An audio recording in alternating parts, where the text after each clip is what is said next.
Kan ayatnya kan falam tajidu ma'an. Kemudian kamu tidak menemukan air. Tidak menemukan tuh nyari dulu apa langsung ambil sikap? Nyari dulu baru kesimpulannya tidak ketemu. Kalau belum pernah nyari namanya tidak tahu. Segampang itu lama dulu memahami Quran karena konstruksinya. Tapi Umar menolak. Ketika menolak, kenapa Anda menolak? Beliau hanya baca ayat Innallaha ta'ala ayyara qauman faqala adhabtum thayyibatikum fi hayatikum. Allah itu mengkritik satu komunitas kaum yang zaman di dunia menghabiskan semua kenikmatan. Ditanya, ya Rasulullah kenapa berhenti? Bukankah engkau tidak makan ini 3 hari? Nabi membaca wala tus'aluna yauma idzin. Semua nikmat yang saya rasakan nanti ada pertanggungjawaban. Makanya saya ingin banyak. Assalamualaikum warahmatullahi wabarakatuh. Begitu juga menyangkut kiblat. Sekarang saya tanya, kemarin kan ramai dulu di Kemenak, kiblat semuanya diukur dengan GPS, terus beberapa masjid dikomentari salah karena diukur pakai apa? GPS. Kalau dalam bahasa falak disebut yaumarosdil kiblat. Memang bisa diilmun. Tapi pertanyaannya begini, dari awal Allah ngendikan fawalli wajhaka syatral masjidil haram. Kamu yang penting sholat itu menghadap masjid. Masjid itu ya bangunan. Sehingga kata Ibnu Abbas yang diriwayatkan banyak ulama mengatakan Al-Ka'bah kiblatun li ahlil masjid wal masjid kiblatun li ahlil haram wal haram kiblatun li ahlil masyriq wal maghrib. Jadi kalau orang di dalam masjid kiblatnya harus Ka'bah. Di luar masjid kiblatnya asal bangunan Masjid Haram. Tapi di luar sini kayak di Indonesia boleh semua tanah haram. Kenapa begitu? Kata Ibnu Abbas karena Quran turun bilisanin arabiyyin mubin. Jadi kalau orang Jogja kalau mau ke Jakarta arahnya kemana? Barat. Itu sebetulnya ketika Anda ke barat itu persis Jakarta apa bisa saja pasnya itu Pangandaran. Tapi orang itu akan bilang kalau ke barat ya ke Jakarta. Meskipun presisi Anda tepatnya di Pangandaran. Nah kiblat seperti itu, asal orang menghadap ke barat itu orang sudah bilang ke kiblat. Enggak usah sedetail misalnya harus pas Ka'bah. Saya pernah debat sama tim ahli Kemenang. Enggak bisa Gus, sekarang ada GPS harus tepat Ka'bah. Terus saya bilang gini, kalau teori Anda benar, berarti semua masjid luasnya maksimal 16 meter. Ka'bah itu luasnya hanya 16 meter. Berarti masjid Ulil Albab yang pojok sana sama pojok sana, kira-kira itu ya sudah tidak kena Ka'bah. Kalau harus tepat, Ka'bah itu kan diameternya hanya 16. 16 sampai 18 kalau nggak salah. Berarti semua masjid kalau ingin tepat Ka'bah harus pas 16. Kalau terlalu luas pilihannya harus cekung. Kan jadi aneh. Makanya saya itu sering Pak, dulu saya ini biasa debat fikih. Kalau di tradisi pesantren namanya Basul Masail.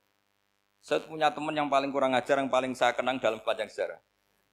Dulu itu kalau debat fikih itu ya seru. Kalau aturan fikih kan gini, soft paling baik itu kan soft pertama.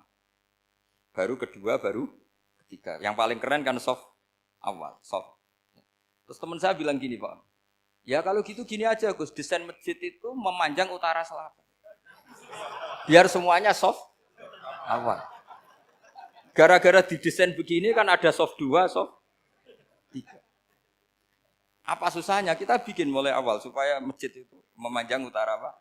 Selatan. Supaya semuanya soft awal. Ya kalau ada hukum ya diimplementasikan dalam desain bangunan katanya. Jadi. Itu kan kacau. Terus akhirnya saya jawab, lalu setelah begitu yang paling afdol siapa? Yang dekat imam. Ya sudah, bikin cekung saja kalau gitu. Artinya gini ya, beragama itu yang sehat. Jadi beragama itu berdasar riwayat. Berdasar riwayat, pernah ada ulama yang ngitung. Madinah menghadap Ka'bah itu ya tidak pas. Pernah dihitung pakai GPS. Kiblat Madinah ke Ka'bah itu ya tidak pas. Tidak seperti yang pernah dianjurkan Kemenak. Karena apa? Agama ini ngikuti bilisanin arabiyyin mungkin. Seperti jenengan gini. Semua ini istilahnya apa? Menghadap Gus Bah. Padahal ada yang agak sana, agak sana. Semuanya ngaji sama siapa Gus Bah? Ya sudah. Istilahnya bertatap muka. Memangnya kita benturan. Ini bahasa. Jadi seperti ini semua namanya apa? Berhadap. Padahal ada yang agak samping, agak samping. Ka'bah juga gitu. Sebenarnya tidak se-ekstrim yang dibayangkan orang-orang.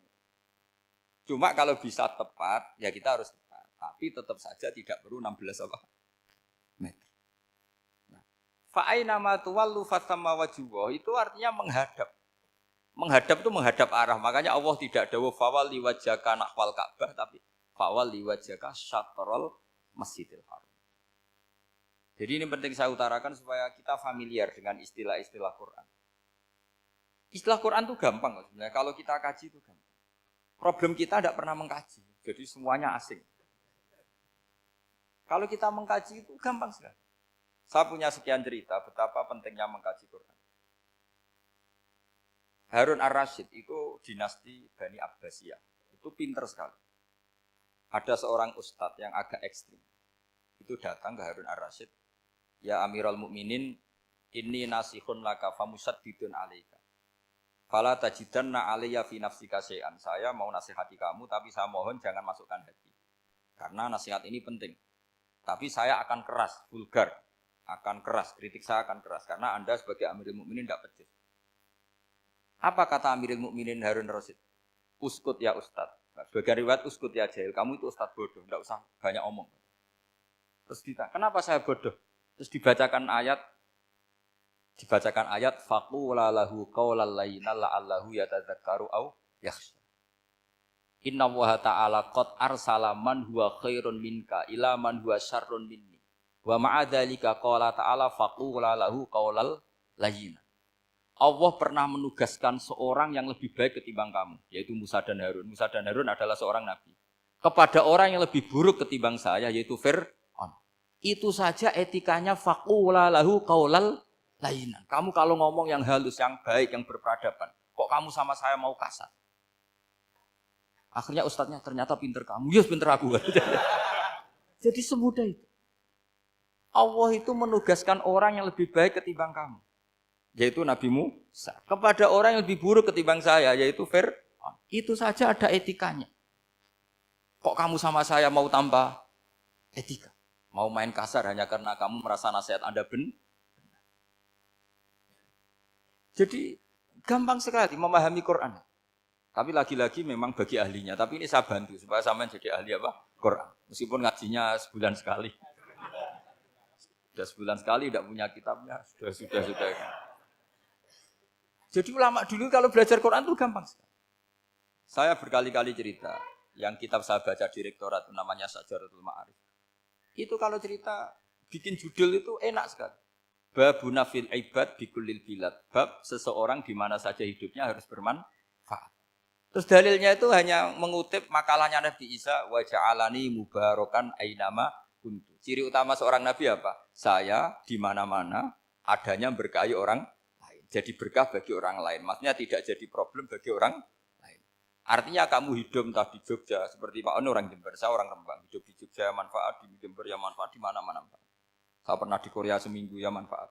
Saudara kita TKI yang di Korea ya manfaat, di sana bikin masjid, bikin apa. Karena ngendikane Allah menceritakan Nabi Isa siapa? Wa ja'alani mubarakan ainama kuntu. Saya adalah orang yang di mana-mana berkah. Artinya manusia eksistensinya harus seperti itu, hidup di mana saja berkah. Gampang sekali memahami. Pernah Imam Syafi'i ditanya, kalau kamu nggak kehilangan air atau nggak ada air di satu daerah, cari-cari dulu. Sampai nggak ketemu. Setelah nggak ketemu air, baru kamu boleh tayamum. Imam Syafi'i ditanya, apa dalilnya harus mencari dulu? Kalau nggak ada air ya langsung tayamum saja. Kenapa harus nyari-nyari dulu? Jawabnya Imam Syafi'i itu gampang sekali.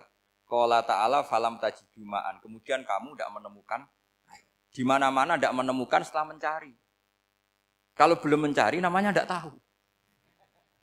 Kan ayatnya kan falam tajidu ma'an. Kemudian kamu tidak menemukan air. Tidak menemukan tuh nyari dulu apa langsung ambil sikap? Nyari dulu baru kesimpulannya tidak ketemu. Kalau belum pernah nyari namanya tidak tahu.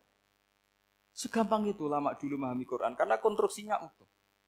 Yaitu mereka tahu betul bahwa Quran itu bilisanin Arabiyim. Ketika Futuhat Syam dulu itu dikuasai tentara Romawi. Era Sayyidina Umar Futuhat. Yerusalem dikuasai tentara Islam. Itu awal Sayyidina siapa? Umar radhiyallahu anhu. Ketika Futuhat mau ada pesta besar-besaran. Tapi Umar menolak. Ketika menolak, kenapa Anda menolak? Beliau hanya membaca ayat Innallaha ta'ala ayyara qauman faqala adhabtum thayyibatikum fi hayatikumud dunya. Allah itu mengkritik satu komunitas kaum yang zaman di dunia menghabiskan semua kenikmatan. Maka kita tidak perlu syukuran besar-besaran. Jangan-jangan jatah kita di akhirat kita habiskan di dunia. Itu adhabtum thayyibatikum fi hayatikumud dunya. Semudah itu. Semudah itu ulama. Rasulullah pernah dahar, pernah makan. Makan karena 3 hari gak makan, cara di Indonesia gak makan nasi, gak makan daging, sudah lama sekali. 3 hari Nabi itu hanya makan kurma dan air putih. Pernah Nabi gak makan roti sampai 3 hari. Kalau Indonesia mungkin gak makan nasi. Di hari ketiga, ada sahabat yang berbaik hati, Nabi disembelihkan kambing, dipotongkan kambing, Nabi disuruh dahar. Itu baru dahar setengah piring, Nabi berhenti. Ketika ditanya, setengah piring itu kan sudah kuat. Untuk sholat, untuk apa sudah kuat. Ditanya, ya Rasulullah kenapa berhenti? Bukankah engkau tidak makan ini 3 hari? Nabi menjawab, walatus alunna yauma idzin anin naim. Semua nikmat yang saya rasakan nanti ada pertanggungjawabannya. Makanya saya tidak ingin banyak-banyak. Wah itu kalau diterapkan di sini enggak populer. Makanya saya tahu gayanya ngaji Quran itu enggak siap dengan konsep-konsep Quran ini. Jadi segampang itu orang dulu. Nah karena apa ya itu tadi. Mereka tahu asbabun nuzul. Quran itu diturunkan dalam konteks apa. Lafat ini arahnya kayak apa. Mutlak muqayyadnya kayak apa. Muhkam mutasabihnya kayak apa. Nasah mansuhnya kayak apa. Nah sedikit saya cerita ini mungkin contoh terakhir. Supaya agak lama-lama. Nanti bingung kalau lama. Yang bingung ya saya. Bingung cara memahamkan. Jadi kalau guru itu kan bingung cara memahamkan. Kalau murid bingung cara memahami. Enggak tahu tingkat kebingungannya sama. Kalau guru itu bingung cara memahamkan. Kalau murid bingung cara. Jadi ini pertemuan 2 kelompok bingung. Jadi yang satu bingung cara memahamkan, yang satu bingung cara. Kalau orang ekstremis bingung cara merusak suasana. Itu enggak benar itu. Ada loh. Rasulullah itu nabi. Itu paling pusing yang ngadepi orang-orang yang ekstrim. Karena apa? Cara berpikir itu lompatannya itu enggak tertib. Jadi Nabi itu cara berpikir itu kecerdasan nubuah. Sementara orang ekstrim cara berpikir itu kecerdasan nafsu. Bukan kecerdasan manusia. Kalau manusia masih baik nafsu. Misalnya begini kalau dalam tradisi nubuah itu. Saya dengan Pak Anu berteman lama. Mulai tahun 2000 berapa. Itu kalau Pak Anu bertamu ke saya harusnya tidak usah tak kasih makan. Karena sudah dekat. Tapi kalau kenalan baru itu dikasih makan, disangoni. Jadi Nabi itu perilakunya agak unik. Akhirnya ada orang yang cara berpikir itu dangkal. Ya Rasulullah ini tidak fair. Yang iman lama tidak diservis, yang iman baru diservis. Cara berpikir Nabi begini. Orang Ansor itu kan sering memberi Nabi. Perjuangannya Nabi ditopang orang apa? Ansor. Donatur lah, kira-kira orang Ansor itu donatur. Donatur itu keren. Karena donatur itu artinya al-yadul ulya khairum minal yadis. Sehingga ketika Nabi sudah menguasai negara, menguasai Mekah Madinah, sudah futuhat, itu orang Ansor tetap enggak diservis. Yang diservis Nabi itu orang-orang baru masuk Islam, disebut wal mu'allafati qulubuhum atau Islam mu'allaf. Ada 1-2 orang yang protes, tentu yang enggak pinter. Tukang protes pasti tidak pinter. Wong iskal-iskalnya sendiri, otaknya enggak sampai-sampainya sendiri, orang lain disuruh jawab. Makanya di sini tidak ada tanya jawab, nanti iskal-iskal kamu sendiri, bingung-bingung kamu sendiri, saya disuruh jawab. Berarti Gus Pak nggak mau ditanya, ya memang nggak mau karena tadi jawab sendiri aja, nanti pinter sendiri, kapan-kapan pinter sendiri. Akhirnya tanya begini, cara tanya gini, ya Rasulullah, ini nggak fair. Orang sudah Islam lama setelah negara terbuka milik Anda, setelah kita menang, setelah kita menguasai negara, tidak kamu servis. Sementara yang baru Islam kamu. Nabi itu bertanya senyum-senyum, rileks saja. Lama-lama tambah ekstrim pertanyaannya. Kata Umar, ya Rasulullah saya beri izin untuk membunuh orang ini. Umar itu pikirannya karena mangkel lo Nabi. Nabi jangan. Kalau kamu bunuh nanti apa kata orang banyak? Inna Muhammad dan yaqtulu ashabah. Dikira Muhammad membunuh sahabatnya sendiri. Nabi masih mendengar. Komplainnya masih mendengar. Lama-lama Nabi memberi penjelasan. Kamu ini orang Ansor. Kamu biasa memberi saya, memberi dana perjuangan. Memberi itu hebat. Saya tidak ingin menurunkan grade Anda. Grade sebagai pemberi, berarti kelasnya elit. Sekarang menjadi penerima. Itu tidak bagus. Itu betapa Rasulullah ini namanya kecerdasan nubuah. Kalau orang biasa memberi, biar memberi saja. Supaya dia tetap heroik, tetap patriotik, tetap keren. Karena mentalnya pemberi. Jangan sampai dari mental memberi, kemudian mentalnya peminta. Jadi kalau Pak On jadi tim suksesnya Pak Jokowi itu ya tidak minta-minta. Kalau dulu kampanye ya kampanye saja. Biar memberi terus nggak pernah minta. Meskipun akhirnya ya gelong. Tapi Nabi dulu tidak gitu. Jadi orang Ansor itu nggak pernah diservis. Padahal jasanya kayak gitu. Supaya kelasnya tetap kelas elit, yaitu pemberi, penanggung jawab. Nabi gak ingin orang Ansor turun grade menjadi penerima. Orang-orang yang cerdas nubuah menerima konsep Nabi seperti itu. Lo tanya sama Pak On, saya dadani terjemahan UI itu puluhan tahun sama Pak. Itu beliau ke kontrakan saya ke rumah beliau. Tidak pernah berharap apa. Saya sangat tertutup. Bukan apa-apa ya, kalau ingin memberi saja.